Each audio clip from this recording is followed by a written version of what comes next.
Бір америкалық, бір француз және бір еврей әртүрлі қылмыс жасап бір уақытта түрмеге түседі. Жазаларын өтемей тұрып, абақты бастығы оларға әрқайсың бір тілектен айтыңдар. Орындаймын дейді. Америкалық темекіні жақсы көреді екен. Ол маған темекі болса болды. Түрмеде ішім пыспайды деп бірнеше сандық темекі сұрайды. Француз болса романтик. Жалғыздықты сезінбеймін деп өзіне сұлу қыз сұрайды. Ал еврейлерді білесіз, ақшаны жақсы көреді. Ол сырттағы әлеммен байланыста болу үшін маған телефон берсеңіз жеткілікті дейді. Арада бірнеше жыл өтеді. Жазалары аяқталып, үшеуі түрмеден босайтын күн келеді. Бірінші болып америкалық шығады. Аузы тұмсығы темекіге толған. Ол сыртқа шыға сала айғайға басады. Маған тез оттық беріңдер, темекі тартамын деп шу шығарады.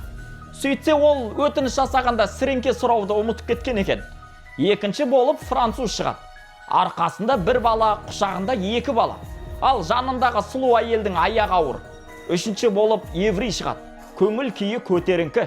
Жүзінен шаттық байқалады. Ол бірден түрме бастығына алғыс айтып, сіз берген телефон арқылы түрмеде отырып ақ сауда жасадым. Бизнесімді дамыттым. Компаниям үлкен табысқа жетті. Рахмет ретінде сізге ең қымбат көлікті сыйға тартамын дейді. Бұл оқиға бізге бір нәрсені анық көрсетеді. Нағыз қапас темірде торда емес, адамның өз ойында. Өмірде дәл солай. Ең алдымен өз ортаңды, өз таңдауыңды бағалай біл.